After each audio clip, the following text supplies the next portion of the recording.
हमें और पार्टियों की तरह जिनकी पार्लियामेंट में नुमाइंदगी थी, जो उस वक्त एक वर्ड नहीं बोल पाए, जो यहाँ 70 साल बड़ी बड़ी तूती बोलते थे, ना ही कोई कानून फॉलो किया गया, ना ही कोई जमहूरी तरीका इस्तेमाल किया गया। वो गलत ट्रांसलेशन होम मिनिस्टर कर रहा है। ये उनका एक टारगेट था, तो उनको ये हटाना था, पार्लियामेंट को ये ताकत था, हटाया। इसलिए ये कहना कि 370 कच्चा था या टेम्परेरी था, ये हम मानने के लिए तैयार नहीं। डिग्निटी और ऑनर के साथ वापस देना चाहिए। आप मुझे बताओ, बीजेपी के अलावा और कौन सी पार्टी आपने देखा यहाँ फलती फूलती? अभी तो 315 लोग लेकर ये बैठे हैं, तो इतना आग उगल रहे हैं। नहीं, डेमोग्राफी चेंज को तो प्लेटफॉर्म से आने दो, पार्लियामेंट देखो ना। अस्सलाम वालेकुम नाज़रीन, welcome to Kashmir news bureau. मैं हूं आपका मेज़बान शाह तौकीर इस्लाम। नाज़रीन, कश्मीर की सियासत में आए दिन उथल पुथल, कई पार्टियां वजूद में आती हैं और कई पार्टियां अपना वजूद खो बैठती है। नाज़रीन, इसी सिलसिले में हमने आज दावत दी है कांग्रेस के स्टेट प्रेसिडेंट जी.ए. मीर साहब से। मीर साहब, आपका खैर मकदम है। बहुत बहुत शुक्रिया। मीर साहब, 5 अगस्त का दिन था, आर्टिकल 370 कश्मीर से हटाया गया। पहले ये जो कश्मीर थी एक मुल्क हुआ करता था, फिर रियासत, अब यूटी।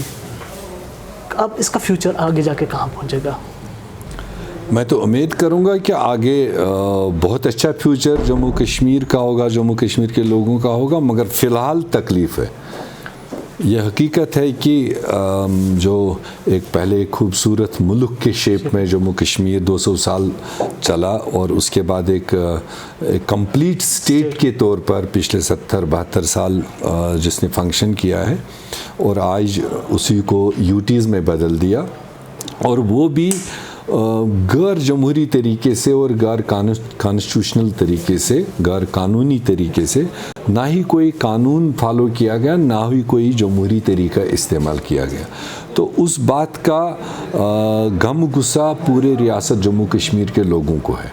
वो चाहे किसी शक्ल सूरत के हो, किसी सियासत के हो, रूलिंग पार्टी के हो या अपोजिशंस के हो, उन सब को ये सदमा है कि आखिरकार जम्मू कश्मीर के लोगों ने कौन सा गुनाह किया था कि हमको एक बनी बनाई स्टेट को यूटीज़ में तोड़ फोड़ किया। कांग्रेस की कहाँ पे लैप्स रही इसमें, जो इसको कन्वर्ट किया गया? कांग्रेस की लैप्स नहीं है। कांग्रेस ने तो 370 दिया, कांग्रेस ने स्टेट को टाइम टू टाइम मजबूत किया, कांग्रेस ने वो सारे धाराएं दी जिसके तहत में जम्मू कश्मीर फुलफिल कर रहे थे। हुआ करता था, ये तो कांग्रेस की हुकूमत है, उसने कन्वर्ट किया उसको सीएम में। किस में? सीएम में। जब पीएम हुआ करता था तब तो बस लोगों की मर्जी के साथ, गैर कॉन्स्टिट्यूशनल नहीं किया।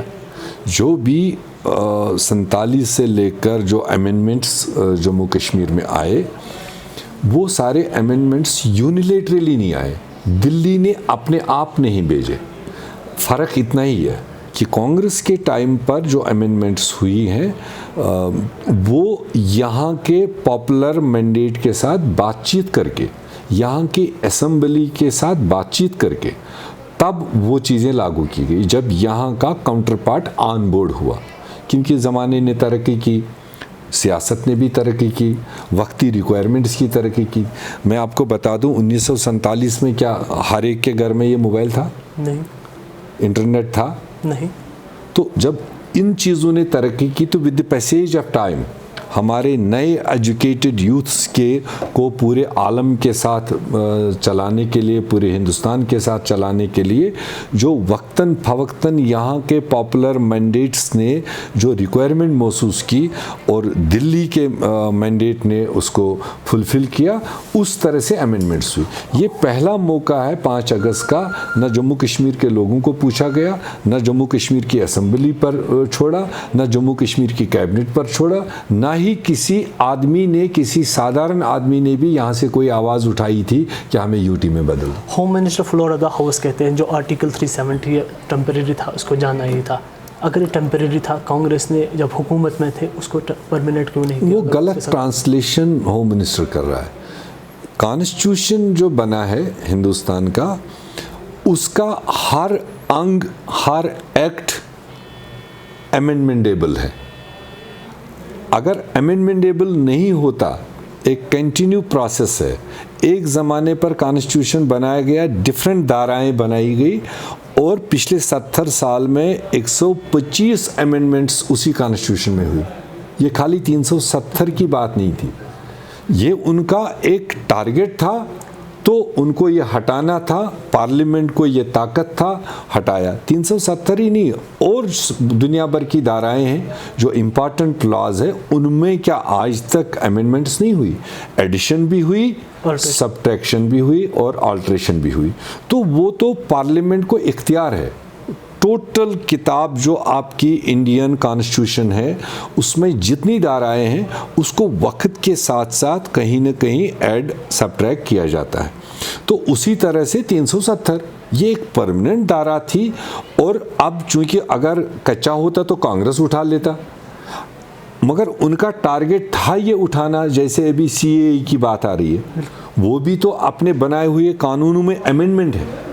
तो उसी तरह से जो इस हुकूमत को, इस पार्टी को जो अपना मैनिफेस्टो था, जो उन्होंने लोगों के बीच में जिस तरह से उन्हें वोट लिए थे, जो करके वोट लिए थे, वो उनको फुलफिल करना था। तो इसलिए ये कहना कि 370 कच्चा था या टेम्परेरी था, ये हम मानने के लिए तैयार नहीं है। मीर साहब, कई पार्टियां स्टेटहुड के वापस मिलने की कोशिश कर रहे हैं, उनको सेंटर से अपील करें हमें स्टेटहुड वापस दे, और कई पार्टियां ऐसी हैं जो कहते हैं पहले डिग्निटी फिर स्टेटहुड। कांग्रेस का क्या रोल है यहाँ पे? कांग्रेस का ये मानना है कि जिस रास्ते से उन्होंने यूनिलेटरल तरीके से लिया, उनको उस रास्ते से जम्मू कश्मीर को कंप्लीट डिग्निटी और ऑनर के साथ वापस देना चाहिए, अगर उनको देना है। अगर नहीं तो खामखा दुकान ना खोले। डिग्निटी और ऑनर का मतलब आप? डिग्निटी और ऑनर है जिससे लोग अपना रेस्पेक्ट महसूस करें, जिसमें वो सारी कॉन्स्टिट्यूशनलिटीज मौजूद हो जो हम मतलब एंजॉय करते थे। मतलब आप ये कहते हैं आर्टिकल 37 और 35 को रिवाइज किया जाएगा? मैं कहता हूँ उससे आगे भी अगर कुछ देना पड़ेगा, क्या फर्क है? 370 35A में थोड़े से लक्यूनाज थे, जिसके लिए शायद with the passage of time, मैं आपको कांग्रेस पार्टी की बात बताऊं, चाहे हम पीडीपी के साथ अलायंस में थे, चाहे नेशनल कॉन्फ्रेंस के अलायंस में थे, हमने एज ए नेशनल पार्टी दोनों पार्टियों को कहा था कि इसमें थोड़ी बहुत अमेंडमेंट की ज़रूरत है। चूँकि मुल्क भर में आवाज़ थी, जैसे रिफ्यूजीज़ कुछ 30-35 हज़ार लोग हमारे रियासत में अब 70 साल 50 साल से रह रहे थे, वो एक ह्यूमैनिटेरियन एक इशू था कि आखिरकार ना वो इधर के ना उधर के, तो इनका कहीं ना कहीं फैसला लेना है, वो एक अमेंडमेंट करनी थी। दूसरा कुछ वो सफाई कर्मचारी 4-5 हज़ार फैमिलीज़ पंजाब से लाई गई थी, वो उनके साथ एक डिस्क्रिमिनेशन थी, वो दूर करने की बात थी। ये हमने दोनों चीज़ें पीडीपी सरकार के सामने भी रखी और नेशनल कॉन्फ्रेंस सरकार के सामने, वो भी हमारे मैनिफेस्टो में था। मगर चूंकि कोलिशन में होकर हम उतने ताकत में नहीं थे, उतने तादाद में नहीं थे कि हम अपनी बात स्ट्रेस कर लेते। दूसरी तरफ मैंडेट बड़ा था, वो नहीं हो पाया। मगर अब जब सारी चीज़ें, जब यहाँ पीडीपी बीजेपी सरकार गिर गई, उसके बाद में कई सारे पॉलिटिकल सर्कल्स में अक्रॉस द पॉलिटिकल पार्टीज़ ये कॉन्सेंसस बिल्डअप हो रहा था कि अब कोई तरीका निकल आए, हम अपनी असेंबली में ये 2-1 अमेंडमेंट्स लागू करेंगे, जिसकी वजह से बीजेपी को दिल्ली से पूरे स्टेट को तोड़ने का या पूरे 370-35 को ख़त्म करने का बहाना ना रहे। वो एक बुनियादी बहाना उनको वहाँ मिला कि इसमें जी मतलब ये डिस्क्रिमिनेशन है, ये दूर करना है। अगर हम 2014 के बाद की हालत देखेंगे, कांग्रेस पार्टी की तरफ देखेंगे, तो कंटिन्यूसली हमें उसका डाउनफॉल दिख रहा है। वजह क्या है? क्या ये कांग्रेस की गलत पॉलिसियों की वजह से? आपने मुल्की सतह पर कहा या रियासती सतह? दोनों सतहों पे। आप मुझे बताओ, बीजेपी के अलावा और कौन सी पार्टी आपने देखा यहाँ फलती फूलती? अगर आप कांग्रेस की बात कर रहे हो, कांग्रेस 135 साल पुरानी पार्टी है और लॉन्ग टाइम रूल भी किया है इसको। बड़े बड़े मैंडेट 450, जो अभी तो 315 लोग लेकर ये बैठे हैं, तो इतना आग उगल रहे हैं। कांग्रेस ने 425 मेंबर पार्लियामेंट भी लेकर रूल किया, मगर तो भी हम्बली देश को साथ चलाया।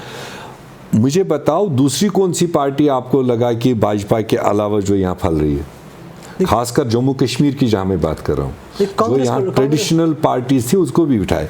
ये अलग बात है, कांग्रेस ने मुल्की सत्ता पर भी एक ही आवाज़ है भाजपा के खिलाफ, दैट इज़ कांग्रेस। रियासत में भी अगर आज के दिन पर भी पिछले एक साल से कोई लोगों के मसलों को लेकर, लोगों के ज़रूरियात को लेकर, नौजवानों के ज़रूरियात को लेकर, एम्प्लॉइज़ की ज़रूरियात को लेकर अगर कोई आवाज़ है वो कांग्रेस पार्टी है। तो मीर साहब फिर पिछले एक साल से खामोश क्यों थे? नहीं, खामोश कहाँ थे, जेल में थे, बंद थे। जेल से आने के बाद तो आवाज़, तो जेल से आने के बाद आज पहला दिन है। मुझे बताओ ना, सरकारी रिकॉर्ड देखो कहाँ अलाउ किया मुझे। इन्होंने 17 मई को अलाउ किया घर से बाहर निकलने का। 17 मई से लेकर कल 17 अगस्त तक मैंने जम्मू में भी कश्मीर में भी पहले ग्राउंड सतह के तमाम नेताओं के साथ बातचीत की, जो हमारे रैंक एंड फाइल है, कैडर्स है, ब्लॉक प्रेसिडेंट है, चेयरमैन्स है, बीडीसीज है, म्यूनिसिपलिटीज़ है, एक्स एमएलएज है, एक्स मिनिस्टर्स है, उनके साथ हमने कंप्लीट राउंड किया। क्योंकि अचानक मैं वहाँ से आकर अपनी दिल की बात कहता वो नहीं होता।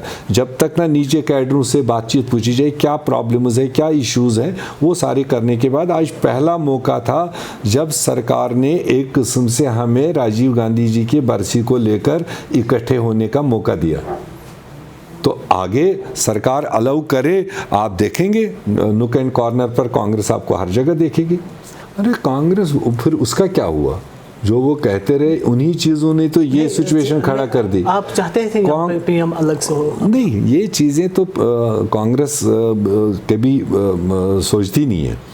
हमने मुल्क के दायरे में रख कर के जो यहाँ की तमीर व तरक्की, यहाँ की खुशहाली, यहाँ की जमहूरी निज़ाम को बहाल रखने के लिए हमेशा कांग्रेस ने काम किया है। और आज भी कांग्रेस वचनबद्ध है कि इस खित्ते में, ये एक सेंसिटिव खित्ता है, ये एक बॉर्डरों से घिरा हुआ रीजन है, इसमें लोगों को एक्स्ट्राऑर्डिनरी मदद करके हर तरीके से, कॉन्स्टिट्यूशनली भी और फाइनेंशियली भी, डेवलपमेंट के हिसाब से भी, एजुकेशन सेक्टर में, हेल्थ सेक्टर में, जो भी यहाँ की आज तक आपको तरक्की जो बेसिक रिक्वायरमेंट्स दिख रही है, ये सारी कांग्रेस की देन है और किसी की देन नहीं है। डिलिमिटेशन पे आपका क्या कहना है? नहीं, डिलिमिटेशन ये रिऑर्गेनाइजेशन में उनके एक्ट में है, मगर जब हम कह रहे हैं कि 5 अगस्त 6 अगस्त के फैसले ही अनकॉन्स्टिट्यूशनल है, तो हमने उसके बाद की किसी भी कार्रवाई को कांग्रेस ने अभी तक एंडोर्स नहीं किया। डेमोग्राफी क्या चेंज हो रही है जम्मू एंड कश्मीर की? वो तो इसका हिस्सा है ना, उसीलिए तो 370 हटा करके जो डोमिसाइल लॉ लाया, तो डोमिसाइल लॉ का मतलब ही है कि हमने यहाँ का जो बुनियादी स्ट्रक्चर बना हुआ था 60-40 हिंदू मुस्लिम, उस परसेंटेज को बदलना है। क्योंकि जब आप डोमिसाइल में 7 साल 12 साल 10 साल वाले लोगों को एंटर कर रहे हो, वो ज़्यादातर तो वही होंगे, तो अब उसको यहाँ जम्मू कश्मीर के लोग महसूस कर गए। जो कश्मीर के तो पहले ही समझते थे, मगर आज जम्मू, मुझे खुशी इस बात की कि आज जम्मू में रहने वाले लोग, जो बीजेपी को समर्थन करने वाले लोग, वो भी आज समझ गए कि ये तरीके, ये कायदे कानून हमारे रियासत के हित में। कांग्रेस पार्टी इस चीज़ को कैसे डिफेंड करेगी, डेमोग्राफी चेंज को? नहीं, डेमोग्राफी चेंज को तो प्लेटफॉर्म से आने दो, पार्लियामेंट देखो ना, आप देखो जैसे हमने 5 अगस्त 6 अगस्त को एक ही पार्टी जिसने इनके तौर तरीक़ों को और इस फैसलों को अडमंट तरीके से जो वहाँ पर सुनाया उनको, और देश को सुनाया कि ये किसी का एहसान नहीं था, खैरात नहीं था जिसको ये तोड़ने जा रहे हैं, ये जम्मू कश्मीर का हक़ था। और आज भी हम मानते हैं कि जम्मू कश्मीर कभी भी किसी वक्त पर किसी के एहसान में नहीं थे। जो हमारे हुकूक थे उनके अंदर ही पंडित जवाहरलाल नेहरू से लेकर, इंदिरा जी से लेकर, राजीव गांधी से लेकर अप टू मनमोहन सिंह, हमने जम्मू कश्मीर को उसी एक्स्ट्रा सेंसेशन के साथ डील करने की कोशिश की, जो अब इनको समझ में नहीं आ रहा। बीजेपी के मनोज कौल जी का बयान आता है, तब तक यहाँ पे स्टेटहुड वापस नहीं मिलेगी जब तक कोई एक भी गन खामोश नहीं होगा। मांग कौन रहा है? वो तो खुद ही चट भी उनकी, पट भी उनकी। कौन गया यहाँ से? हमने, कांग्रेस पार्टी ने कहा गैर जमहूरी तरीके से आपने स्टेट को तोड़ा, गैर कानूनी तरीके से तोड़ा। आप अगर समझते हो इंटरनेशनल इम्पैक्ट्स, इस वक्त आप देख रहे हो चाइना क्या कर रहा है, कल तक और मुल्क उतरेंगे, वो क्या कर रहे हैं, वो उनको खुद भी उसका हीट महसूस हो रहा है। तो इसलिए हमारा एक ही वर्ड है, उसी रास्ते से जम्मू कश्मीर को अपना statehood with dignity and honour उनको चुपचाप वापस देना चाहिए। आने वाला पार्लियामेंट सेशन है, जिस रास्ते से उन्होंने लिया उस रास्ते से वापस दो। पहले भी अगर आपने किसी से पूछ के नहीं तोड़ा तो आज क्यों कह रहे हो कि आप आओ और मांगो और हम देने के लिए तैयार हैं? तो जिनको वो ले जा रहे हैं मांगने के लिए, वो तो बैठे हैं दिल्ली में। जिस दिन वो लेकर आएंगे उसी तरह का स्टेट मैं सलाम करूंगा। मीर साहब, आपने चाइना की बात की, क्या आपको लग रहा है जो इंडिया चाइना जो टेंशन है वो आर्टिकल 370 की वजह से है? नहीं, कुछ न कुछ उसका असर है। 370 की बात नहीं, बात ये है कि जम्मू कश्मीर एक स्टेट था और इसके चारों तरफ जो ममालिक थे वो एक इंटरनेशनल महादे के तहत में अपनी अपनी जगह को संभाले हुए बैठे थे। अब जब हमारे मुल्क ने कुछ फैसले लिए जिसके तहत उनको भी मौका मिला कि जब आप अपने मुल्क के अंदर के ये फैसले ले सकते हैं तो हम भी फिर इंटरनेशनल उन ट्रीटीज़ का ऑनर क्यों करेंगे? हम भी फिर हाथ पैर मारेंगे, जहाँ तक जा सकते हैं वहाँ तक चले जाएंगे। मीर साहब, पॉलिटिकल डेवलपमेंट अब कश्मीर में स्टार्ट हो रहा है धीरे धीरे। आपका जो आज प्रोग्राम था, आपने भी मीडिया के सामने आके बात की। क्या आपको लग रहा है अब लोगों के सामने आपको जाना है? आप लोगों के सामने लेके क्या जाएंगे? हम लोगों के सामने हैं, लोग बेहतर समझते हैं हमें और पार्टियों की तरह जिनकी पार्लियामेंट में नुमाइंदगी थी, जो उस वक्त एक वर्ड नहीं बोल पाए, जो यहाँ 70 साल बड़ी बड़ी तूती बोलते थे, या पिछले 20 साल उनके भी तो नुमाइंदे थे। आप वो रिकॉर्ड ज़रा पार्लियामेंट का निकालें। हमारा रिकॉर्ड ताबनाक है, हमारा क्लियर रिकॉर्ड है। हमारी कांग्रेस पार्टी ने इन फैसलों को लेते वक्त पार्लियामेंट जो सबसे बड़ा इंस्टीट्यूशन है, वहाँ पर गुलाम नबी आज़ाद साहब ने क्या बोला, कांग्रेस पार्टी के कपिल सिब्बल ने क्या बोला, हमारे दूसरे तीसरे लीडरों ने किस तरह से लोगों की नुमाइंदगी की, दैट इज़ आवर फ्यूचर। वही लेकर हम लोगों के बीच में जाएंगे। मीर साहब, चलते चलते आखिरी सवाल, पॉपुलर गवर्नमेंट की कितनी ज़रूरत है इस टाइम? बहुत ज़रूरत है। लोग परेशान हैं क्योंकि ब्यूरोक्रेटिक स्ट्रक्चर लोगों के मददगार कभी नहीं होते हैं। ये तो एक पॉलिटिकल सरकार ही होती है जो लोगों के बीच में से आए होते हैं, वही लोगों के छोटे मोटे मसलों को समझते हैं और हल करते हैं। जितना डिले होगा यहाँ पॉलिटिकल सरकार बनाने में, उतना ही ज़्यादा तकलीफ हमारे जम्मू कश्मीर के आम लोगों को उठाना पड़ेगा। प्राइम मिनिस्टर का जो बयान आया था 15 अगस्त पे, उससे लग रहा है अभी इलेक्शन जो राह है अभी दूर है। हमें दूर लगता है। क्या कांग्रेस पार्टी पार्लियामेंट में इस इश्यू को उठाएगी? डेफिनेटली। हमने तो पीछे हमारे एक ही डेलीगेशन गई, हमने कहा एक ही रास्ता है, स्टेट को वापस करो, चुनाव कराओ, वहाँ पॉपुलर गवर्नमेंट कराओ, 3 लफ्ज़ों में। और वही हमारा स्ट्रेटजी है। जब पार्लियामेंट लगेगा हम उस बात की रखेंगे, जम्मू कश्मीर के लोगों की तकलीफ़ों की जिक्र वहाँ करेंगे कि किस तरह से इस वक्त जम्मू कश्मीर के लोग परेशान हैं। एजुकेशन सेक्टर बैठा है, हेल्थ सेक्टर बैठा है, इन डेवलपमेंट बैठी है, टूरिज़्म बैठा है, हॉर्टिकल्चर बैठा है। यही तो बैकबोन थी हमारी। कोई नहीं उनको देखने वाला। मीर साहब, शुक्रिया हमें टाइम देने के लिए। नाजरीन, ये थे कांग्रेस के स्टेट प्रेसिडेंट जी मीर साहब जो हमसे बात कर रहे थे। अगले प्रोग्राम में अगले शख्सियत को दावत देंगे। तब तक दीजिए इजाज़त। अल्लाह हाफिज़।